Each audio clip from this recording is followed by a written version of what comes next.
आप सभी साथियों का स्वागत है दोस्तों मेरे हमारे इस नए वीडियो में, एक शानदार वीडियो में और एक अच्छी सी वीडियो में। ठीक है, देखिए इससे पहले हमने अपनी जो क्लास जहां पे हमने रोकी थी उसके बाद की ये वीडियो है, यानी हम लोग जो पढ़ने वाले हैं वो एक्सरसाइज 5.3 की ये 12वें सवाल से हम लोग अब पढ़ने वाले हैं। ठीक है, 12 नंबर से पहले के सवालों को हमने पढ़ रखा है, इसलिए ये वाली जो क्लास है ये 12 नंबर से क्लास चालू होगी। ठीक है, देखिए सबसे पहले मैं आपको रिवीजन करवा देता हूं। कोई भी मेरी एपी सीरीज होती है मेरे भाई मेरे दोस्त, वो एपी सीरीज हमारे पहला पद ए होते हैं, इसके बाद वाला पद ए प्लस डी होते हैं, इसके बाद वाले पद ए प्लस 2d होते हैं, इसके बाद वाले पद ए प्लस 3d होते हैं, इसके बाद वाले पद ऐसे चलते जाते हैं और जो आखिरी पद होते हैं a plus n minus 1 into d होते हैं और यही हमारे nवां पद का फार्मूला होता है। आप बहुत ज्यादा पढ़ रहे हैं लेकिन आपको ये फार्मूले और तरीके ही नहीं पता है, तो आप कितना भी पढ़ लोगे लेकिन आपको वो चीजें भूल जाएंगे। ठीक है, इसलिए मैं आपको बार बार कंसेप्ट दिलाने की कोशिश करता हूं कि जो ये वाला पद है ये nवां पद है, यानी सबसे अंतिम वाला पद है। ये 10वां पद भी हो सकता है, 20वां भी पद हो सकता है और सबसे अंतिमवां पद भी हो सकता है। ठीक है, तो ये nवां पद का फार्मूला है। ठीक है, ये nवां पद का फार्मूला है a plus n minus 1 into D. तो आप इस फार्मूले को मेरे भाई याद रखिएगा। और इसके बाद एक है पदों की संख्या को डायरेक्ट निकालने का एक ट्रिक है कि अंतिम पद में से पहले पद को घटा दो और सार्वंतर से भाग दे दो और एक जोड़ दो, तो ये हमारे पास जो वैल्यू निकल के आती है ये डायरेक्ट निकल के आती है पदों की संख्या का। ठीक है, यदि ऐसे हमारे पास कोई एपी सीरीज है और मुझे इसको योग करना है, मान लेते हैं मेरे पास 50 पदों का योग करना है, तो सम ऑफ nth टर्म बराबर फार्मूला होता है n/2 और हमारे पास होता है मेरे भाई पहला टर्म और लास्ट टर्म कर देते हैं तो हमारे पास सम ऑफ nth टर्म का फार्मूला निकल के आ जाता है। ठीक है, अगली चीज देखिएगा दोस्तों मेरे, यदि सम ऑफ nth टर्म में मुझे nवां पद भी दिया हो तो n/2 और हम यहाँ पे एक और फार्मूला यूज करते हैं 2a plus n minus 1 into D, और मेरे भाई यही की यही पूरी की पूरी हमारी समांतर श्रेणी खत्म हो जाती है। ये 4 फार्मूले से हमारी पूरी समांतर श्रेणी खत्म हो जाती है, सिर्फ ये। ठीक है, तो इन्हीं 4 फार्मूले को हमें बार बार याद रखनी है और हम अपनी सारी की सारी सवालों को लगा देंगे। ठीक है, देखिए आपको वहां पे क्वेश्चन नंबर 12 दिख रहा है। क्वेश्चन नंबर 12 में हमसे क्वेश्चन साफ साफ कह रहा है कि हमसे क्वेश्चन ये कह रहा है कि प्रथम 40 धन पूर्णांकों का योग ज्ञात कीजिए जो 6 से विभाज्य है। इसका कहने का मतलब ये है मेरे भाई कि ऐसा एक एपी सीरीज बनाइए, एक ऐसा एपी सीरीज बनाइए जिसमें 40 पद हो और वो 40 पद 6 से कटने चाहिए और उन 40 पदों का हमें योग ज्ञात करना है। बड़ा ध्यान से सुनना, बहुत ही आसान सा क्वेश्चन है। देखो मेरे भाई क्वेश्चन हमसे ये कह रहा है, इस क्वेश्चन का मैं आंसर डायरेक्ट लगा रहा हूं। ठीक है, कि एक ऐसा एपी सीरीज बनाइए, एक ऐसा अर्थमेटिक प्रोग्रेशन बनाइए जिसमें टोटल 40 पद हो। ठीक है, और ये 40 पद 6 से कटने चाहिए। तो 6 से कटने वाली संख्या कौन कौन हो जाएगी? 6 का पहाड़ा पढ़ देते हैं, 6 कम 6, 6 दूना 12, 6 तिले 18, 6 चौके 24, ऐसे करते जाएंगे और मुझे 40 पदों तक का योग चाहिए। मुझे 40 पदों तक योग चाहिए। और मैं हमेशा कहता हूं मेरे भाई कि कोई भी क्वेश्चन हो, सिर्फ हमें ये ध्यान देनी होती है कि क्वेश्चन में दिया क्या है और क्वेश्चन में लाना क्या है। तो इसके क्वेश्चन में हमारे पास क्या दिया है? हमारे पास दिया है पहला टर्म दिया है मेरे भाई 6 दिया है, दूसरा टर्म सार्वंतर कितना है 12 में से 6 घटा देंगे तो मेरे पास आएगा भाई 6, और मुझे क्या करना है 40 पदों तक योग ज्ञात करना है। तो सम ऑफ 40 टर्म्स ज्ञात करना है। ठीक है, तो 40 पदों का जो योग होगा उसका योग होगा मेरे भाई सम ऑफ nth टर्म का फार्मूला होता है सम ऑफ nth टर्म का फार्मूला होता है n/2 और यहां पे हम लिख देंगे 2a plus n minus 1 into D. ठीक है मेरे भाई, जो मान दिया हम उस मानों को यहाँ पे रख देंगे। n का मान 40 पदों तक ज्ञात करना है, बटा के 2 कर देंगे और 2 गुने पहला पद हमारे पास कितना है 6 है, प्लस 40 में से 1 घटा देंगे तो मेरे पास 39 इंटू सार्वंतर हमारे पास कितना है 6 है, और इसे हम सोल्व कर देंगे, हमारा आंसर आ जाएगा। ठीक है, बहुत आसान सा है। देखो 40 का 20 में भागा दे दोगे, अरे 40 का 2 में भागा दोगे तो यहाँ 20 हो जाएगा, 6 दुना के मेरे पास हो जाएगा 12 और 39 छके 6 9 54 और 6 तिले 18, 18 5 कितना हो जाएगा 23, यानी 234। 234 को मेरे भाई 12 में जोड़ दो तो 20 गुने मेरे पास हो जाएगा ये 2, ये 4, ये 6, 246 हो जाएगा और 246 का हम 20 में गुना कर देंगे तो हमारा आंसर आ जाएगा। जो हमारा आंसर होगा 2 6 के 12, 2 चौके 8 1 9, 2 दूना के 4, 4920, यानी यही हमारा होगा राइट आंसर। यानी 60 पद यानी 6 के 40 गुणजों का योग जो होगा वो 4920 होगा। तो यहाँ पे एक प्यारा सा चीज आपको लिखना है, मेरे संग आपको लिखना है कि अतः अतः 40 पदों का योग जो 6 से विभाज्य है उनका योग 4920 होगा। ठीक है, तो क्वेश्चन हमें इस तरीके से नीचे लिखना होगा कि अतः, ठीक है, प्रथम 40 धन पूर्णांकों का योग, ठीक है, जो 6 से विभाज्य हैं, जो 6 से विभाज्य हैं, उनका योग कितना है मेरे भाई? 4920 है। ठीक है, तो ऐसे हमें क्वेश्चंस को क्या करनी है, लगानी है। और सिर्फ मैं आपसे एक ही चीज कहता हूं कि मुझे आपको फार्मूला याद करना है। फार्मूले मुझे याद रहेंगे तो क्वेश्चन में जो भी पूछा रहेगा वैल्यू, उसको पहले वैल्यू को हम लोग लगा देंगे। ठीक है, क्लियर यहां तक हुआ? तो ऐसे सवाल देखो एग्जाम में भी पूछे जाएंगे, आप इसके लिए ध्यान रखिएगा। अब हम लोग बढ़ते हैं 12 नंबर के सवाल के बाद हम लोग चलते हैं 13 नंबर के सवाल की ओर। और देखिए अगली सवाल दिया है हमारे पास। देखिए अगला जो क्वेश्चन हमारे पास है वो 13वां क्वेश्चन है और क्वेश्चन बहुत ही शानदार है। क्वेश्चन में हमसे ये कह रहा है कि 8 के प्रथम 15 गुणज का योग ज्ञात कीजिए। तो 15 गुणज का मतलब 15 तक हम पहाड़ा पढ़ते चलेंगे, 15 बार पहाड़ा पढ़ते चलेंगे 8 का, और उनका हमें योग करना है। तो बहुत ही आसान सा क्वेश्चन है। हमसे क्वेश्चन ये कह रहा है कि हमारे पास कोई एपी श्रेणी है, कोई एपी सीरीज है और उसमें 8 के 15 गुणजों का योग करना है। तो 8 का पहला गुणज 8 एक कम 8, 8 का दूसरा गुणज 8 दूना के 16, 8 का तीसरा गुणज 8 तिली के 24, और ऐसे बढ़ते जाएंगे और मुझे 15 पदों तक योग ज्ञात करना है। ठीक है, 15 पदों तक क्या ज्ञात करनी है? योग ज्ञात करनी है। और बहुत ही आसान सा क्वेश्चन है और बहुत ही प्यारा सा क्वेश्चन है और ऐसे सवाल अक्सर करके हमें पूछी जाती है। ठीक है, बस आपको ध्यान से समझनी है। एक ही चीज ध्यान से देखना है मेरे भाई, जो गुणज होती है, ठीक है, गुणज होते हैं, या इसी को हम लोग फैक्टर कहते हैं, या इसी को हम लोग अपवर्तक कहते हैं, ठीक है, या इसी को कहते हैं कटने वाली संख्या। ये कि इसको कई नामों से हम लोग जानते हैं। गुणज के नाम से जानते हैं, फैक्टर के नाम से जानते हैं, अपवर्तक के नाम से जानते हैं, कटने वाली संख्या के नाम से जानते हैं। तो 8 से कटने वाली संख्या कौन कौन हो सकती है? 8 हो सकती है, 16 हो सकती है, 24 हो सकती है, और 15 पदों तक हमें योग ज्ञात करना है। तो इस सवाल को हम बहुत ही प्यार से बनाएंगे और बहुत ही अच्छी तरीके से बनाएंगे। ठीक है, देखिए हम क्या करेंगे, ध्यान से देखिए। हमारे पास पहला पद है कितना मेरे भाई? 8 है। इसका सार्वंतर कितना है? तो 16 में से 8 घटा देंगे मेरे भाई, तो हमारे पास जो सार्वंतर आएगा वो 8 आएगा। ठीक है, मुझे 15 पदों तक योग चाहिए, तो सम ऑफ 50 टर्म्स, पहले मैं फार्मूला लिख देता हूं। सम ऑफ nth टर्म का n/2 2a plus n-1 into D, ये मेरे पास होता है formula sum of nth term का, यानी nवें पद तक का योग का फार्मूला होता है। अब मुझे 15 पद का चाहिए, तो सम ऑफ 50 टर्म्स बराबर हो जाएगा 15/2। ठीक है, 2 गुने फर्स्ट टर्म हमारे पास दिया है 8 है, प्लस 15 - 1 कर देंगे क्योंकि 15 पदों तक चाहिए, और सार्वंतर से हम गुना कर देंगे और ये जो कैलकुलेशन होगी इसी के बाद हमारा आंसर आ जाएगा। ठीक है, देखना, तो ये मेरे पास होगा 15/2। 2 8 कितना होता है मेरे भाई? 16 होता है। 15 में से 1 घटा दो तो 14, और उसमें 8 का गुणा कर दो। ठीक है, 14 और उसमें 8 का गुणा कर दो। ठीक है, तो ये होगा मेरे पास 15/2, और ये होगा 16, और ये होगा 14 8 कितना होता है? 112 होता है। ठीक है, अब उसके बाद मेरे पास होगा भाई 15/2, और 12 और 16 ये मेरे पास हो जाएंगे 128। ठीक है, 12 और 16 मेरे पास कितना हो जाएंगे? 128, और 2 से हम काटेंगे तो ये 64 बार में कट जाएगा, और इसके बाद जो आंसर आएगा 15 चौके 60, हाथ में आया 6, 15 छक्का 90, और 90 छक्का कितना होगा मेरे भाई? 96 होगा। यानी जो मेरे पास आंसर आएगा वो कितना आएगा? 960 आएगा। यानी हम कह सकते हैं कि उस समांतर श्रेणी में जो 8 के गुणज होंगे, यानी 15 पदों का योग होगा, वो मेरे पास 960 होगा। तो मेरे संग आपको एक छोटा सा चीज लिखना है, ऐसे आप लोग लिखना है कि अतः इस एपी श्रेणी में 8 के, ठीक है, प्रथम 15 गुणजों का योग कितना आया है मेरे भाई? सबको पता है कितना आया है? 960 होगा। ठीक है, अब देखो ये कितना प्यारा सा क्वेश्चन लग रहा है, और कितने प्यारे से हमने क्वेश्चन को आसानी से हमने हल कर दिया।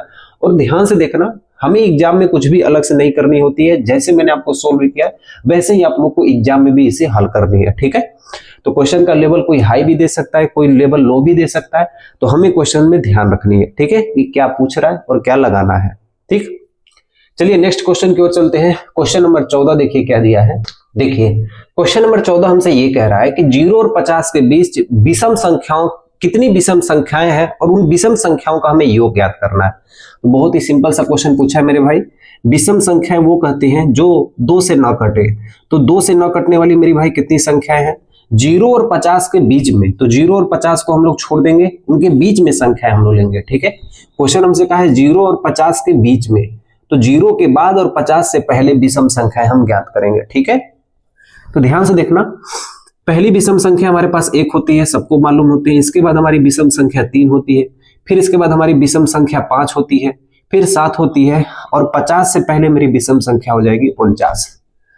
और मुझे इन्हीं संख्याओं का क्या ज्ञात करना है? योग ज्ञात करना है। तो सबसे पहले हम पद ज्ञात करेंगे कि टोटल कितने पद हैं। ठीक है, तो सबसे पहले हम इसका पहला पद ज्ञात करेंगे। पहला पद मेरे पास कितना दिया हुआ है? 1 दिया हुआ है। इसका सार्वंतर कितना है? 3 में से 1 घटा देंगे मेरे भाई, तो वो सार्वंतर आएगा मेरे पास 2। मुझे nth टर्म ज्ञात करना, मुझे कितने पद हैं इसमें ज्ञात करना है। तो पद के लिए मैं डायरेक्ट फार्मूला बताता हूं कि अंतिम पद में से पहले पद को घटा दो और सार्वंतर से भाग दे दो, 1 जोड़ दो, मुझे टोटल n टर्म पता चल जाएंगे कि कितने पद हैं।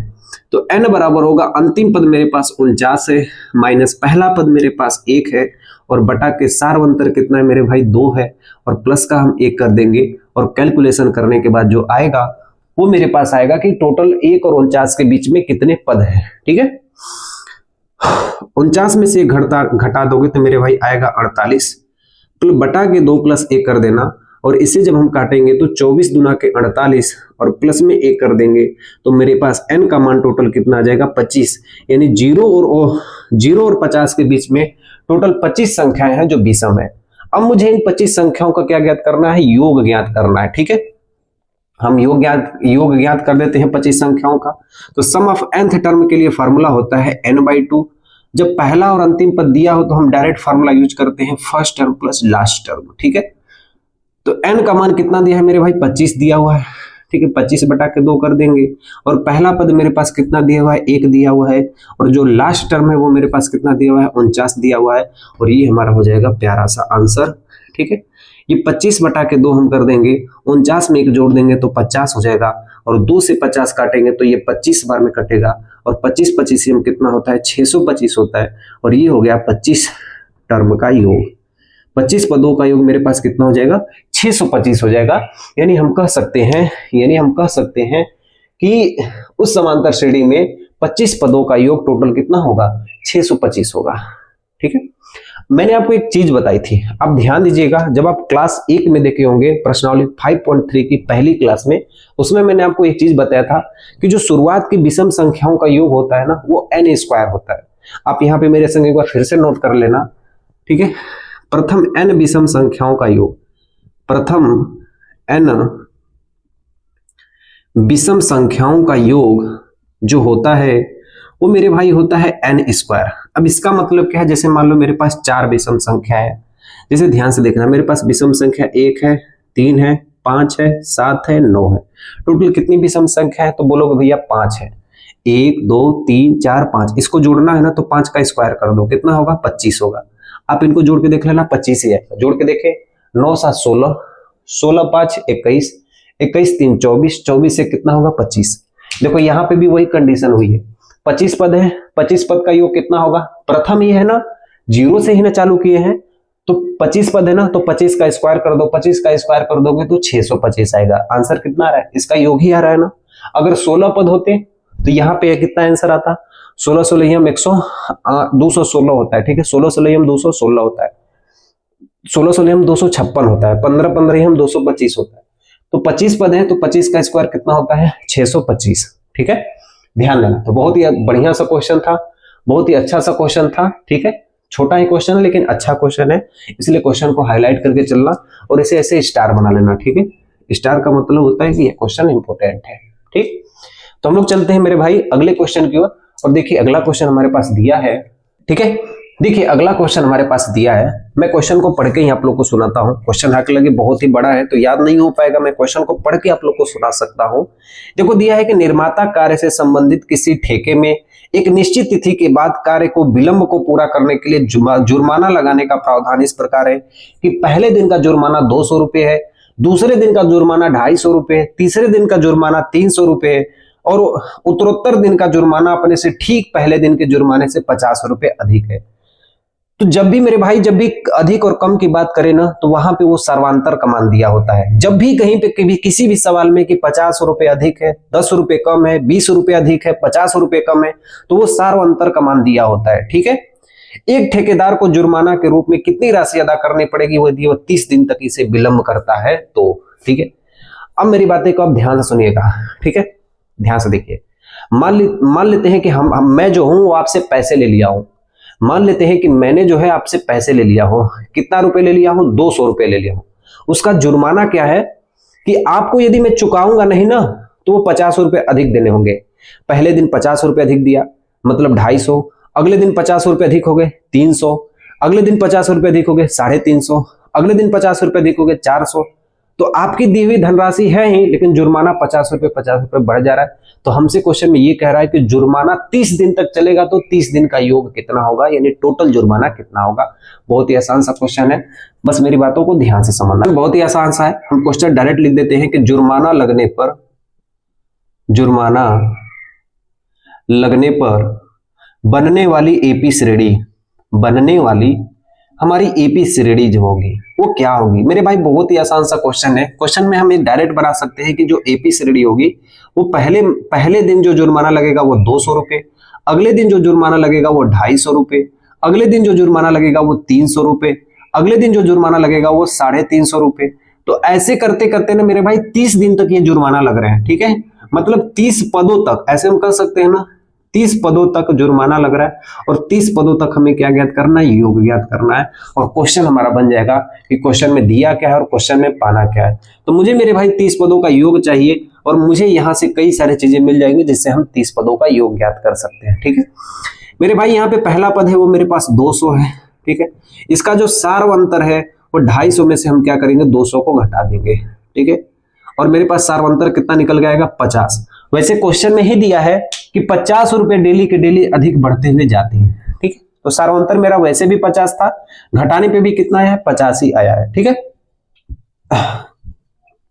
सम ऑफ nth टर्म का फार्मूला होता है मेरे भाई n/2 और होता है मेरे भाई 2a + n-1 × d। ठीक है, ध्यान से देखना। तो सम ऑफ 30 टर्म्स मतलब 30 पदों का मेरे पास योग चाहिए, तो मैं कर दूंगा 30/2 और 2 गुने पहला पद मेरे पास मेरे भाई 200 है प्लस n-1 मतलब 30 में से 1 घटा देंगे और सार्वंतर कितना है मेरे भाई 50 है, हम 50 से इसका गुना कर देंगे और जो मान आएगा वो हमारा आंसर हो जाएगा कैलकुलेशन करने के बाद। ठीक है, तो बहुत ही आसान सा इसका कैलकुलेशन है। 2 से काटेंगे तो ये 15 बार में कट जाएगा। 200 दूना के मेरे भाई कितना होता है, 400। 30 में से 1 घटा देंगे 29 और 29 का गुणा 5 में करेंगे तो मैं इसे लिख देता हूं 29 और 29 का गुणा कितना में करेंगे, 50 में करेंगे। ठीक है, अब यहाँ पे हम लिखेंगे 15, ये होगा 400 और एक बार 3 × 5 = 15 यानी 145 होगा। इसका गुणा करेंगे तो कितना होगा, 1450 होगा। ठीक है, इसका कितना गुना होगा, 1450 होगा। ध्यान से देखना। अब ये 15 गुने 400 और 1450, 400 और 1450 जोड़ दोगे तो ये हो जाएगा 1950। 4 कितना होगा, 1850 होगा। ठीक है मेरे भाई, कितना होगा, 1850। अब इसमें हम 15 का गुना कर देंगे। इसमें हम क्या करेंगे, 15 का गुना कर देंगे। गुना करके हम देख लेते हैं 1850 में हम 15 का गुना कर देंगे। 15 × 9 = 15 × 5 = 75, 15 × 8 = 120, 120 × 7 = 27, हाथ में आया 12, 15 × 1 = 15, 15 × 12 = 27। तो मेरे पास जो आएगा ना वो 27,750 आएगा और यही हमारा क्या होगा, राइट आंसर। यानी उस व्यक्ति को जो 1 महीने बाद यानी 30 दिन के बाद जो जुर्माना लगेगा वो 27,750 रुपए हो जाएंगे। टोटल जुर्माना यदि हम जोड़ देंगे तो टोटल जुर्माना हम जोड़ देंगे तो 27,750 रुपए लगेंगे 30 दिन तक यदि ये जुर्माना बढ़ता गया तो। ठीक है, देखिए अगला क्वेश्चन हमारे पास दिया है। अगला क्वेश्चन हमारा है क्वेश्चन नंबर 16। ठीक है, ध्यान से देखना हमारे पास क्वेश्चन नंबर 16 क्या दिया हुआ है कि किसी स्कूल के विद्यार्थी को उनके समग्र शैक्षिक प्रदर्शन के लिए 7 नगद पुरस्कार देने के लिए 700 रुपए की राशि रखी गई होती है और प्रत्येक पुरस्कार को अपने ठीक पहले पुरस्कार से 20 रुपए कम दिए जाते हैं। तो टोटल जो रुपया है ना 700 रुपया है और जो पुरस्कार दिए जा रहे हैं ना वो क्या किए जा रहे हैं कि 20-20 रुपए कम दिए जा रहे हैं। ठीक है, इतना तो हमें पता चल गया और टोटल 7 ही लोग को पुरस्कार मिलने वाले हैं। क्वेश्चन में हमसे ये कह रहा है कि प्रत्येक पुरस्कार का मान ज्ञात कीजिए। अब मेरी बातों को ध्यान से देखिएगा। मान लेते हैं कि ये आपका स्कूल है, आपको मैं ऐसे बताता हूं, मान लेते हैं कि आपका क्या है, स्कूल है। ठीक है, इसमें टोटल 7 लोग टॉपर आए हैं, अच्छे खासे टॉपर आए हैं, ठीक है। ये 7 लोग हैं टोटल, 1 2 3 4 5 6 और ये 7 लोग हैं, ठीक है। ये टोटल 7 लोग हैं। इन 7 लोग को टोटल कितने रुपए राशि देनी है? ये टोटल 700 रुपए है और 700 रुपए इन सबको हमें बांटना है, ठीक है। 700 रुपए है, 700 रुपए इन सबको बांटना है, लेकिन कंडीशन ये है कि पहले को जो राशि मिल रही है इससे 20 रुपए इसको कम मिलेगा, इससे 20 रुपए कम मिलेगा, इससे 20 रुपए कम मिलेगा, इससे 20 रुपए कम मिलेगा, मतलब 700 रुपए है और 20-20 रुपए कम मिलते हुए चले जाएंगे। क्वेश्चन हमसे ये पूछा है, ध्यान से देखिए, क्वेश्चन हमसे ये कहा है कि प्रत्येक पुरस्कार का मान ज्ञात कीजिए, यानी इस बेचारे को कितना पुरस्कार मिला है, इस बेचारे को कितना मिला है, इस बेचारे को कितना मिला, इसको कितना मिला, वही हमें ज्ञात करना। तो हम क्या कहेंगे, लिखेंगे कुल राशि। क्या लिखेंगे मेरे भाई? कुल राशि जो मेरे पास है वो टोटल सम ऑफ, कुल राशि है जो सम ऑफ 7th टर्म है वो मेरे पास कितना है मेरे भाई? 700 है। टोटल राशि कितना है? 700 है। कुल लड़के कितने हैं? तो ऐसे लिखेंगे, कुल लड़के हैं कितने? तो कुल लड़के भी कितने हैं? 7 है, यानी पदों की संख्या भी कितनी है? n का मान कितना है मेरे पास? 7 है, ठीक है। ये भी मान हमारे पास दिया है, ठीक। कितनी कम की जा रही है राशि? ऐसे हम लिख देना, कम की जा रही राशि, कम की जा रही राशि, ठीक है, ठीक है। जो कम की जा रही राशि है वो मेरे पास है -20। तो जो भी यदि ज्यादा राशि मिल रही है तो +50 लिखेंगे, जैसे हमने पिछले क्वेश्चन में किया है, और यदि वो राशि कम की जा रही है तो वहां पे हम माइनस का प्रयोग करेंगे, ठीक है मेरे भाई। कम हो रहा है ना, तो कम हो रहा है तो सार्वंतर भी मेरे पास क्या होगा? कम होगा। तो यही चीज हमें ज्ञात करनी है कि यदि ज्यादा राशि होगी तो उसे प्लस में लिखेंगे और कम मान होगा तो उसे हम माइनस में लिखेंगे, ठीक है। हम यहां से लगाते हैं, सम ऑफ nth टर्म का फॉर्मूला होता है मेरे भाई, सबको पता है, n/2 और होता है 2a + n-1 × d होते हैं, ठीक है। तो मुझे 7 पदों का योग दिया, तो हम यहाँ पे लिखेंगे सम ऑफ 7th टर्म बराबर n का मान मेरे भाई दिया है 7/2, तो हम लिख देंगे 7/2 और 2 गुणे पहला पद मेरे पास नहीं दिया हुआ है और n का मान मेरे पास 7 दिया हुआ है और इस d का मान मेरे पास दिया है, इस d का मान मेरे पास दिया है -20। ऐसे हम लिख देते हैं, इस d का मान दिया है -20, ठीक है। तो यहां पे हम लिख देंगे -20। 7वें पद का जो योग है वो मेरे पास कितना दिया है मेरे भाई? 700 दिया हुआ है। ये 7/2 हो जाएगा और 2 में a का गुना करेंगे तो 2a, 7 में से 1 जाएगा तो 6 गुने हम कर देंगे -20, ठीक है। देखो ये 7 से काटेंगे तो ये 100 बार में ये वैल्यू कट जाएगी और बराबर हमारे पास बचेगा। इस 2 को भी इधर भेज देते हैं तो 100 गुने 2 हो जाएंगे और यहाँ पे हमारे पास बचेगा 2a + 6 का गुना अगर 120 में करेंगे तो 6 दूना के 12 यानी -120 होंगे, ठीक है। जैसा कि आप लोग को पता ही है कि -120 यदि हम इधर ले आएंगे तो +120 हो जाएगा और ये मेरे पास है 200 पहले से ही है और ये मेरे पास 120 अलग से हो जाएंगे और हमारे पास कितना इधर 2a है। 200 और 120 हमारे पास हो जाएंगे मेरे भाई 320 और यहाँ पे है 2a, इसको हम काट देंगे तो 160 बार में कट जाएगा, यानी मेरे पास कह सकते हैं कि जो पहला पद होगा वो 160 रुपए होगा। अब हम देखो यहाँ से निकाल सकते हैं कि इस पहले वाले को मेरे पास 160 रुपए मिलेंगे, इस दूसरे वाले को 20 रुपए कम मिलेगा यानी 140 रुपए, इस तीसरे वाले को 20 रुपए कम मिलेगा यानी 120, फिर चौथे वाले को 100 रुपए मिलेंगे, इसके बाद 80 रुपए मिलेंगे, फिर इसके बाद 60 रुपए मिलेंगे, 1 2 3 4 5 6 7 यानी चौथे वाले को 40 रुपए मिलेंगे। ऐसे हमारी एपी सीरीज बन जाएगी। आप यहाँ पे एक एपी सीरीज लिख दीजिएगा, एपी सीरीज ऐसे लिख दीजिएगा 160 140 120 100 80 60 और 40। तो ये सातों लड़के की राशियां जो होगी वो ये होंगी, ठीक है। क्लियर यहां तक हो गया? तो बहुत ही आसान सा एक क्वेश्चन था, बहुत ही आसान सा प्यारे प्यारे कंसेप्ट है, ठीक है। देखिए 17 नंबर का क्वेश्चन है कि एक स्कूल के विद्यार्थियों ने वायु प्रदूषण कम करने के लिए स्कूल के अंदर और बाहर पेड़ लगाने के बारे में सोचा। यह निर्णय लिया उन लोगों ने कि प्रत्येक कक्षा का प्रत्येक अनुभाग अपनी कक्षा की संख्या के बराबर पेड़ लगाएगा और क्वेश्चन में यह कहा गया है कि एक अनुभाग पेड़ लगाएगा, कक्षा 2 एक अनुभाग 2 पेड़ लगाएगा, कक्षा 3 एक अनुभाग 3 पेड़ लगाएगा, जो चौथी क्लास होगी वो 4 पेड़ लगाएंगे, जो 12वीं क्लास होगी वो 12 पेड़ लगाएंगे। ऐसा यह अनुक्रम चलता रहेगा और हर एक कक्षा के 3 अनुभाग हैं। तो इस स्कूल के विद्यार्थियों द्वारा लगाए गए कुल पेड़ों की संख्या कितनी है? ध्यान से समझना। मान लेते हैं ये आपका प्यारा सा स्कूल है जिसमें आप लोग जाते हो, ठीक है, और इसमें ढेर सारे क्या है? स्कूल है, मतलब क्लासेस है।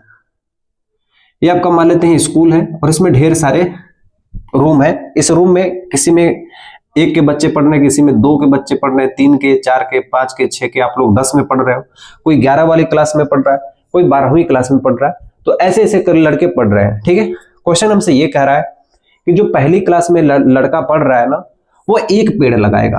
जो पहली क्लास में पढ़ रहा है लड़का, वो 1 पेड़ लगाएगा। जो दूसरी क्लास में पढ़ रहा है वो 2 पेड़ लगाएगा। तीसरी क्लास में पढ़ रहा है वो 3 पेड़ लगाएगा। चौथी क्लास में पढ़ रहा है वो 4 पेड़ लगाएगा। 5वीं क्लास में पढ़ रहा है वो 5 पेड़ लगाएगा। 6वीं क्लास में जो पढ़ रहा है वो 6 पेड़ लगाएगा। तो जो जिस क्लास में पढ़ रहा है उस क्लास के अनुसार पेड़ लगाएगा। देखो, मैं आपको एक ही बार बताता हूं कि कक्षा में लगाए गए पेड़ों की संख्या, ठीक है। अब इसको हम एपी श्रेणी में लिख देते हैं। क्वेश्चन हमसे ये कह रहा है कि जो पहला वाला क्लास है, जो पहली कक्षा में पढ़ने वाले लड़के हैं वो 1 पेड़ लगाएंगे। जो दूसरी कक्षा में पढ़ने वाले लोग हैं वो 2 पेड़ लगाएंगे। जो तीसरी कक्षा में पढ़ने वाले लोग हैं वो 3 पेड़ लगाएंगे। जो चौथी कक्षा में पढ़ने वाले हैं वो 4 पेड़ लगाएंगे, और ऐसे ये क्रम चलता जाएगा। जो 12वीं कक्षा के लोग होंगे वो 12 पेड़ लगाएंगे। तो आप में से कई सारे लोग होंगे ना जो ये इसको एपी सीरीज मान के हम क्वेश्चन को हल करना चालू कर दोगे, और वहीं पे आपकी क्वेश्चन ये क्या हो जाएगी, गलत हो जाएगी। ठीक है, मतलब है ये पहली क्लास से, इस पहली क्लास में 3 कक्षा है, ठीक है। इस दूसरी क्लास में कितनी है, 3 कक्षा है, और यहाँ पे भी कितनी है, 3 है। इसलिए हम कह सकते हैं कि सब में हम 3 का गुना कर देंगे, यानी जो पहली क्लास है उसमें 3 अनुभाग हैं, जो दूसरी क्लास है उसमें भी 3 अनुभाग हैं, तीसरी क्लास में भी 3 अनुभाग हैं, चौथी क्लास में भी 3 अनुभाग है, और ऐसी जो 12वीं क्लास होगी उसमें भी 3 अनुभाग होंगे। अब ये जो हमारी होगी वो एपी सीरीज में बन जाएगी। ठीक है, तो एपी सीरीज 3 एकम 3, 3 दूना के 6, 3 तिली के 9, 3 चौके 12, और ऐसे ऐसे करते 12 तियां 36 हो जाएंगे, और ये हमारी एपी श्रेणी बन गई। ठीक है, अब हम क्वेश्चन को ज्ञात कर सकते हैं और अपना आंसर ला सकते हैं। मेरे भाई, जो मेरा पहला पद है वो मेरे पास 3 है, जो सार्वंतर है वो मेरे पास 6 है। ठीक है, सार्वंतर मेरे पास कितना है, 6 में से 3 को घटा देंगे तो वो मेरे पास आएगा 3। ठीक है, मुझे टोटल पदों का योग चाहिए, तो सम ऑफ nth टर्म बराबर होता है n/2, some of nth term बराबर होता है n/2, हाँ n/2, और first term into last term.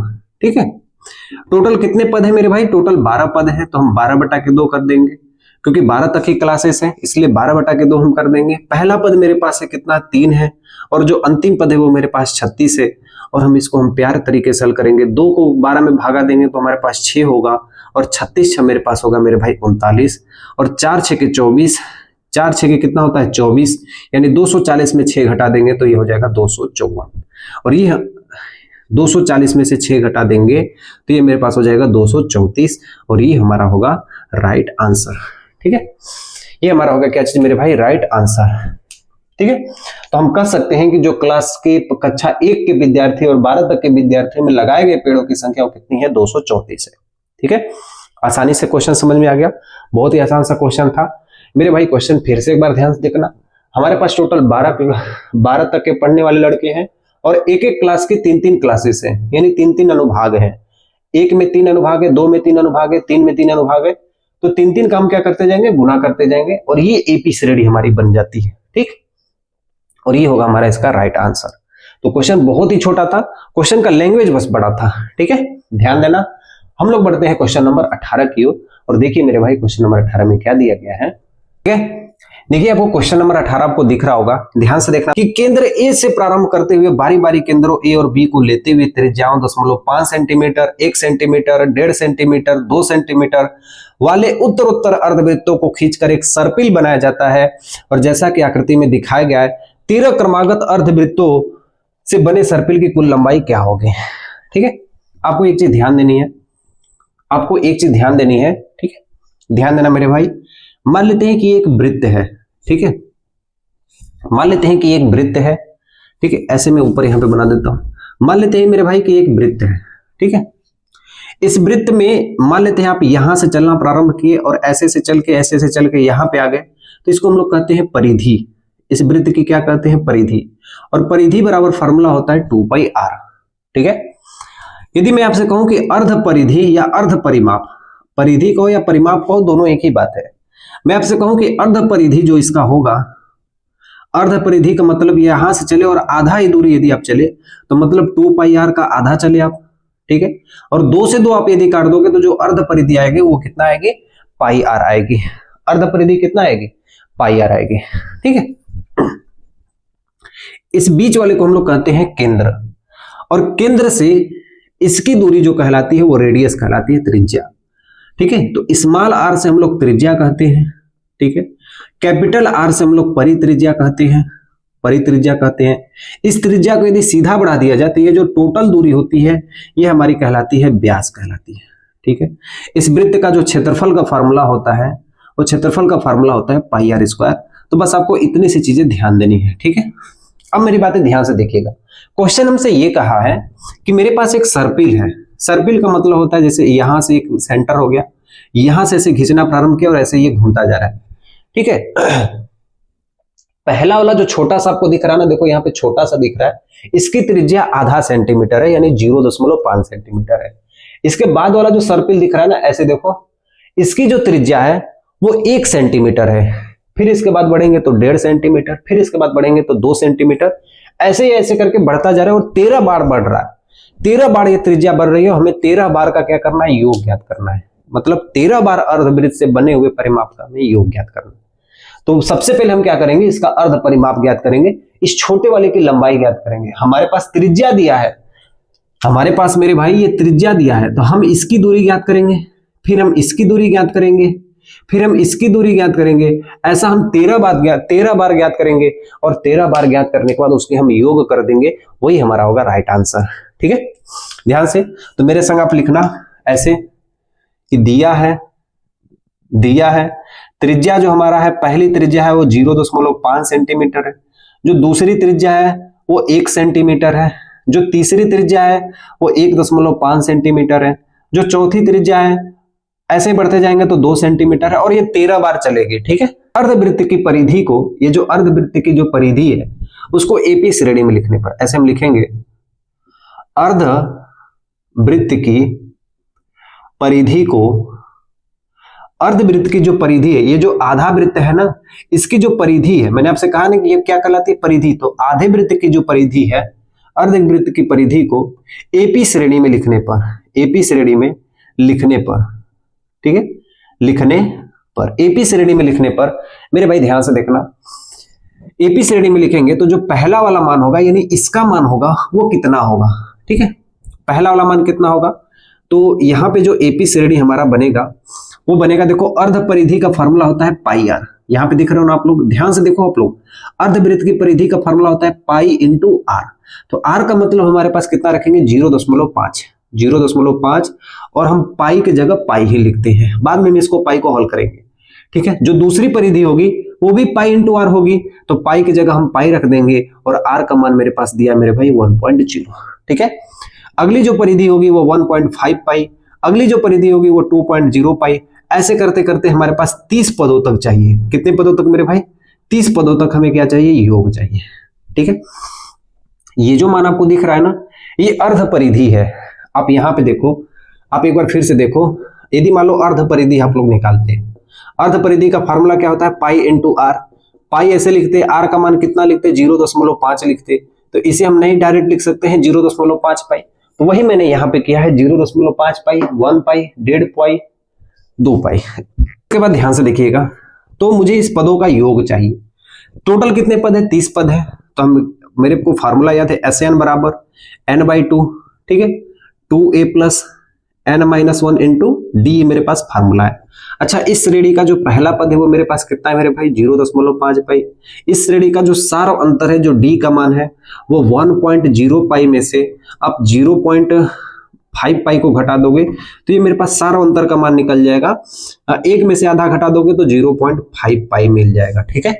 एक में से आधा घटा दोगे तो आधा बचेगा, ठीक। अब ध्यान से देखना, तो मुझे टोटल कितने पदों का चाहिए, सम ऑफ 30 टर्म बराबर हो जाएगा 30/2। 2 गुने पहला पद मेरे पास कितना है मेरे भाई, 0.5 पाई, ठीक है।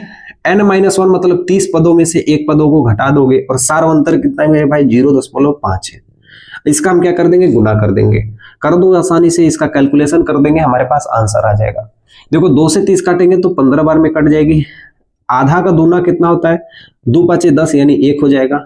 आधा का दूना कितना होता है, 1 होता है, यानी यहाँ पे हमारे पास होगा 1 पाई प्लस 30 में से 1 घटाओगे तो मेरे पास आएगा 29, और डी का मान कितना है मेरे भाई 0.5 पाई, 29 गुणे 0.5 पाई। ठीक है, अब मेरी बातें ध्यान से समझना। एक चीज ध्यान से देखना मेरे भाई, यहाँ पे जो 29 दिख रहा है ना, यहाँ पे मेरे को क्वेश्चन में बोला था 13 पदों तक योग चाहिए। ठीक है, मैंने यहाँ पे गलती से 30 पदों तक लिख दिया था, इसके लिए आप लोग यहाँ पे सॉरी लिख देना। ठीक है, आप यहाँ पे क्या लिख देना, मेरे तरफ से सॉरी, क्योंकि यहाँ पे 30 पद थे, मैंने यहाँ पे 13 पद लिख दिए थे। तो जो यहाँ पे आपको 30 दिख रहा है ना, यहाँ पे मुझे 13 करना होगा, इसलिए मैं यहाँ के जो वैल्यू है ना, इसे हम इरेज कर देते हैं। ठीक है, अब ये 13 पदों का मान रखेंगे तो हमारा आंसर हमारे सामने आ जाएगा। देखना मेरे भाई, ये S 13 हो जाएंगे और ये 13/2 हो जाएगा मेरे पास। ठीक है, 2 गुने जो पहला पद है वो मेरे पास कितना है 0.5 पाई प्लस n-1, मतलब मेरे पास हो जाएगा 13-1, और सार अंतर कितना है मेरे भाई 0.5 है। ठीक है, ध्यान देना। तो ये 13/2 हम ऐसे ही लिख देते हैं, आधा में 2 का गुना करेंगे तो 1 पाई प्लस 13 में से 1 घटाओगे तो मेरे पास 12 गुणे 0.5 पाई। ठीक है, ध्यान देना, यहां पे मेरे पास आएगा 13/2 और यहां पे होगा 1 पाई। देखो 12 का आधा कर दो तो ये हो जाएगा 6 पाई। ठीक है, अब देखो मेरे पास क्वेश्चन बहुत ही आसान तरीके से हल हो जाएगा।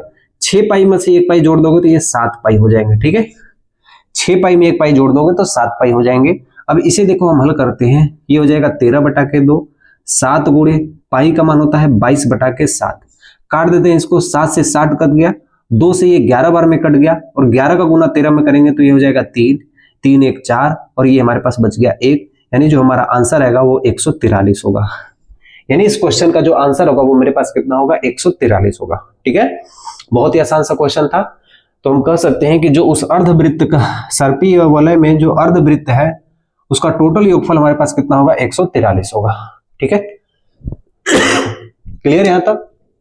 अब हम बढ़ते हैं अगले सवाल की ओर, क्वेश्चन नंबर 19 की ओर। ठीक है, प्यारा सा क्वेश्चन है मेरे भाई, दिया है कि 200 लट्ठे को ढेरी में इस रूप से रखा जाता है कि सबसे नीचे वाली पंक्ति में 20 लट्ठे, उसके ऊपरी वाली पंक्ति में 19 लट्ठे और उसके ऊपर वाली पंक्ति में 18 लट्ठे।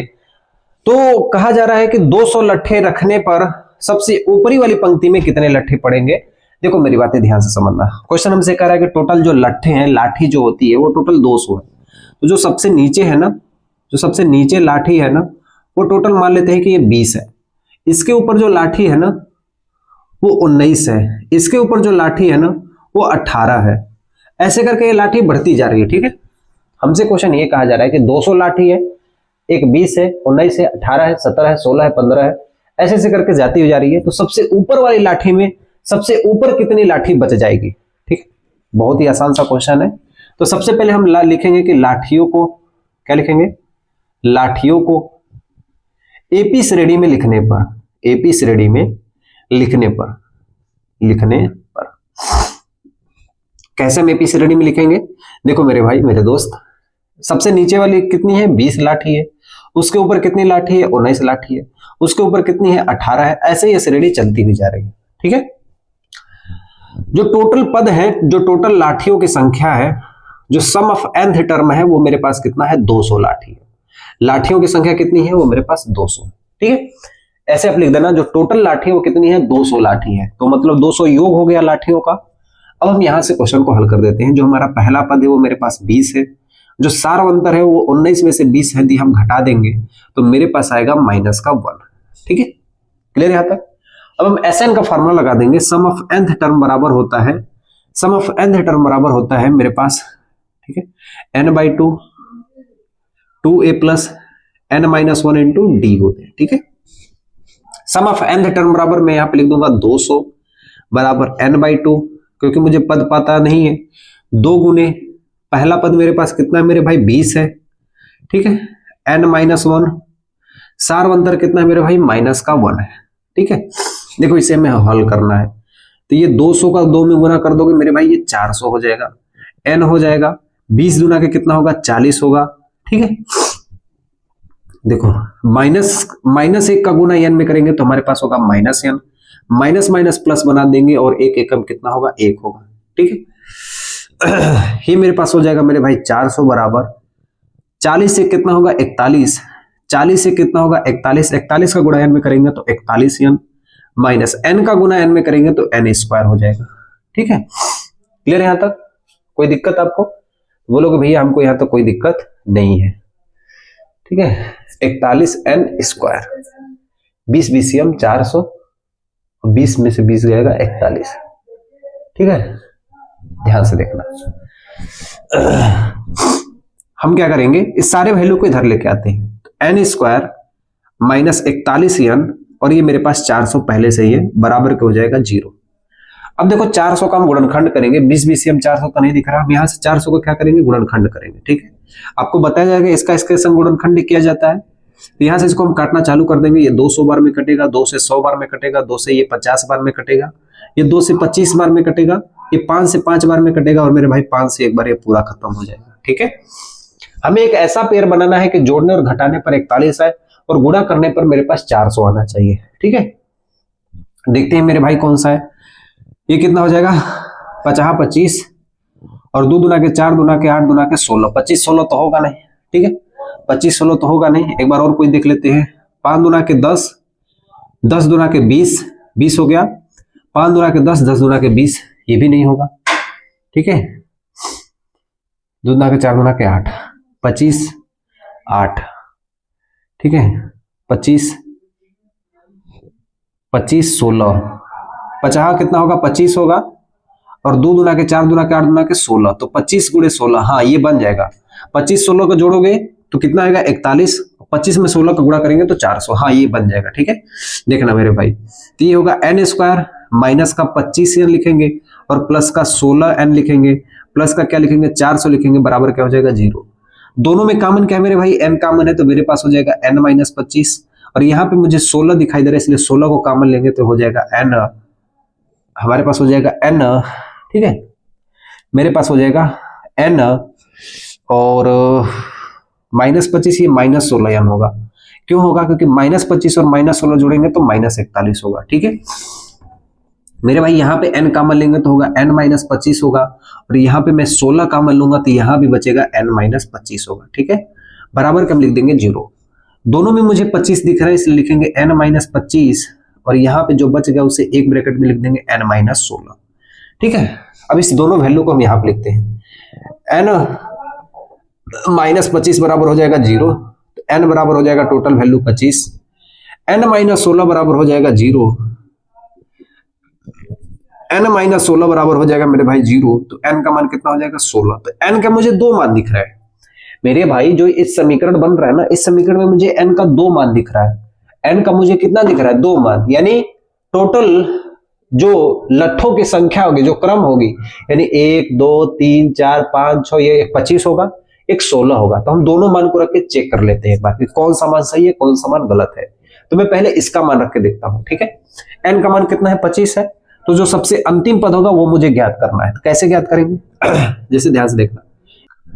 ठीक है, पहला पद मेरे पास कितना दिया हुआ है मेरे भाई, पहला पद हमारे पास 20 है, प्लस n माइनस 1 कर देंगे, n मतलब 25, 25 में से 1 घटा देंगे और सारा अंतर मेरे पास कितना है -1 है और इसका हम गुना कर देंगे। ठीक है, तो 20 25 में से 1 जगह मेरे भाई 24 हो जाएगा और 24 में -1 का हम क्या कर देंगे, गुना कर देंगे। ठीक है, तो ये मेरे पास होगा 20 और ये 24 से कम -24 हो जाएगा और मेरे पास आएगा -4। तो जो मेरा अंतिम पद होगा वो -4 होगा। क्या ऐसा हो सकता है कि कोई लट्ठा हम ऐसे ऐसे रख रहे हैं और अंतिमवा पद जो होगा वो -4 होगा? जो भी होगा वो धनात्मक में होगा। ठीक है, हम इसको रख के देखते हैं 16 को, तो an बराबर होगा मेरे भाई a plus n minus 1 into D. तो जो पहला पद है वो मेरे पास कितना है 20 है, ऐसे में रख देंगे 20, n माइनस 1 यानी 16 में से 1 घटा दो मेरे भाई और सारा अंतर कितना है -1, तो ये हो जाएगा मेरे भाई 20 प्लस 16 में से गया 15, 15 कम कितना होगा माइनस का 15, यानी 20 में से 15 घटा दोगे तो मेरे पास आएगा 5, यानी जो अंतिमवा पद होगा वो 5 होगा, यानी ये 16 वाला मान क्या है सही है, 16 वाला मान क्या है सही है। तो ऐसे हम लट्ठों को सरियाते जाएंगे ऐसे 1 पद 2 पद 3 पद 4 पद 5 पद, जो अंतिम में बचेगा वो मेरे पास 5 बचेगा। ठीक है, ना कि ये -4 बचेगा। भाई माइनस में हो गया तो इसका कोई वैल्यू है, माइनस में नहीं होना चाहिए। ठीक है, प्लस में होना चाहिए। ठीक, तो ये 19 तक हमारा मान निकल गया। 19 तक हमने सवालों को अच्छी तरीके से लगाया है, एकदम कंसेप्ट वाइज, तरीके वाइज, एग्जाम के लेवल के वाइज, सुंदर तरीके से, अच्छी तरीके से सारी सवालों को हम ऐसे लगाते आ रहे हैं। और इसके बाद एक और क्वेश्चन बचा हुआ है, वो आलू वाला। ठीक है, आलू वाला सवाल पढ़ते हैं। देखिए 20 नंबर के क्वेश्चन हमसे क्या कहा गया है कि एक आलू दौड़ में प्रारंभिक स्थान पर एक बाल्टी रखी हुई है जो पहले आलू से 5 मीटर की दूरी पर है। एक अन्य आलुओं को सीधी रेखा में परस्पर 3 मीटर की दूरियों पर रखा गया है। इस रेखा पर 10 आलू रखे गए हैं। ठीक है, प्रत्येक प्रतियोगी बाल्टी से चलना प्रारंभ करती है और निकटतम आलू को उठाती है और उसे वापस लेके दौड़ती है। बहुत सारी चीज दिया हुआ है, आप इतना सब मत देखिए। ठीक है, मैं आपको क्वेश्चन बताता हूँ। क्वेश्चन हमसे क्या कह रहा है, अब ध्यान से देखना। मान लेते हैं मेरे पास एक बाल्टी है। ठीक है, एक स्कूल में प्रतियोगिता चल रही है। ठीक है, एक स्कूल में प्रतियोगिता चल रही है। आपको करना क्या है ना, अब मैं आपको बताता हूं कि आपको करना क्या है। मान लेते हैं आप खुद ही हो जो ये दौड़ रहे हो। ठीक है, आप मान लेते हैं कि यहां पे हो, आप मान लेते हैं यहां पे हो, बाल्टी इतनी बड़ी है। ठीक है, आप बस अपने आप को सपोज करना कि मान लो यहां पे है, एक आलू यहां पे रखी गई है, जो बाल्टी से इसकी दूरी है वो 5 मीटर है। कितनी है? 5 मीटर है। ठीक है, एक आलू के बाद एक और आलू रखी गई है 3 मीटर की दूरी पर। इसके बीच में दूरी कितनी है? 3 मीटर। ठीक है, तो ये तो 5 हो गया और 5 में 3 जोड़ दोगे तो टोटल कितना हो जाएगा यहां तक? 8 मीटर। फिर इस आलू के बाद एक और आलू रखा गया है जो भी 3 मीटर की दूरी पर है, ये भी 3 मीटर की दूरी पर है। ठीक है, तो 8 में 3 जोड़ दोगे तो टोटल कितना हो जाएगा? 11 मीटर। इस आलू के बाद ऐसे ही है, तो ऐसे ही बढ़ता जा रहा है। ठीक है, ऐसे ही बढ़ता जा रहा है और मैं बता देता हूं कहां तक है। देखिए आलू दौड़ में रखी गई जो पहले आलू से 5 मीटर की दूरी पर है और सीधे 3 मीटर की दूरियों पर रखा गया है। इस रेखा पर 10 आलू रखे गए हैं। ठीक है, तो ये पहला आलू रखा गया, ये दूसरा आलू रखा गया, तीसरा रखा गया, ऐसे मान लेते हैं 10 आलू रखा गया है। ठीक है, ध्यान दीजिएगा। अब एक चीज ध्यान से देखना है, मान लेते हैं यहां पे आप है और यहां से दौड़ के जाना है, यहां से आना है। एक चीज ध्यान से देखिएगा, मान लेते हैं यहां से दौड़ के जाना है, आलू को लेके इस बाल्टी में रखना है। तो पहले यहां से यहां जाना है और जाने के बाद आना है। तो जाने में 5 मीटर लगा, आने में भी 5 मीटर लगा, तो टोटल कितना मीटर दौड़े भाई? 5 मीटर आप गए, आलू को पकड़े और 5 मीटर आप आए, तब एक आलू यहाँ पे डाल दिए। ठीक है, फिर यहाँ पे गए 8 मीटर गए और 8 मीटर वापस आए, तो ये टोटल कितना गए? 2 आलू हो गए। तो जितना जा रहे हैं उतना ही आ रहे हैं, जितना आप लोग जा रहे हैं उतना ही आ रहे हैं। तो आप ऐसे लिखना मेरे भाई, ऐसे आप लिखना कि पहले आलू को बाल्टी में जाने और आने में तय की गई दूरी। अब सभी लोग बताना मेरे भाई कितना इसका आंसर होगा। तो 5 मीटर आप गए, 5 मीटर आप आए, 5 मीटर गए, आलू को लिए और 5 मीटर चले आए, तो टोटल कितना दूरी तय किए? 5 गुणे 2 बार तय किए, एक बार जाने में एक बार आने में, टोटल कितना मीटर दूरी तय किए? 10 मीटर। ठीक है, उसी तरह जब आप दूसरी बार गए, ऐसे आप लिखना, दूसरी बार आपको ये सेम चीजें लिखनी है। ठीक है, दूसरी बार आलू को जाने और आने में लाने में तय की गई दूरी, तो दूसरी बराबर क्या हो जाएगा मेरे भाई? 8 गुणे 2, 8 गुना के कितना हो जाएगा? 16 मीटर। उसी तरह तीसरी बार कितना होगा? इसी तरह तीसरी बार कितना होगा? तीसरी बार कितना होगा? तो तीसरी बार हो जाएगा 11 गुणे 2, यानी 11 मीटर जाएगा बेचारा और 11 मीटर आएगी, तो 11 दुना के कितना होगा? 22 मीटर।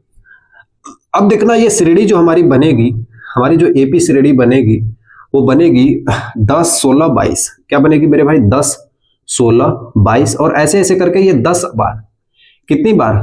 10 बार तक योग ज्ञात करना है। ठीक है, ऐसे करके वो कितनी आलू ला रही है? वो 10 बार लेके आ रही है, 10 बार जा रही है, 10 बार, मतलब टोटल एक बार आलू हो गया, 2 बार आलू हो गया, 3 बार हो गया, 4 बार हो गया, 5 बार हो गया, 10 बार आलू दौड़ के जाके रखना है। ठीक है, टोटल कितना दूर तय करना होगा यही हमें ज्ञात करना है।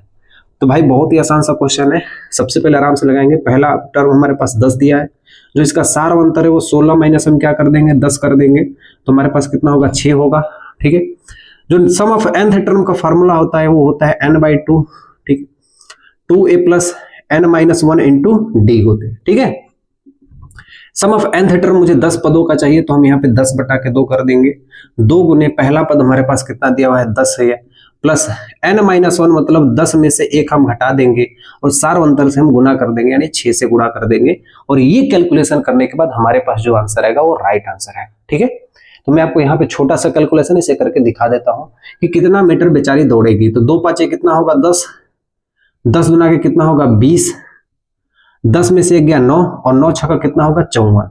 ठीक है, 54 में 20 जोड़ोगे तो मेरे भाई होगा ये 74, गुणे कितना होगा 5, 74 का आधा कर दो 3, 7, 370, यानी वो बेचारी 370 मीटर दौड़ेगी। आलू को जाने में, लेके आके रखने में, लेके आके पूरी आलू को यदि वो रखेगी तो टोटल उस बेचारी को 370 मीटर की दूरी तय करनी होगी। ठीक है, तो यहीं तक हमारा टोटल 20 का 20 क्वेश्चन यहाँ पे पूरा खत्म होता है। इस 20 क्वेश्चन को मैंने 3 अलग अलग पार्ट की वीडियो में बनाया हूं, इसलिए ध्यान देना।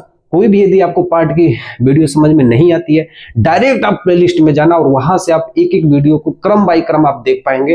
वहां पे मैंने प्लेलिस्ट को सजा के रखा हुआ है। ठीक है, तो मिलता हूं अगली प्रश्नावली में, प्रश्नावली 5.4 में। तब तक के लिए मेरी तरफ से सेवा समाप्त। डिस्क्रिप्शन में आप जाएंगे, वहां पे आपको PDF नोट्स मिल जाएगा, जो चीज मैं यहाँ पे पढ़ाया हूँ। ठीक है, क्लियर।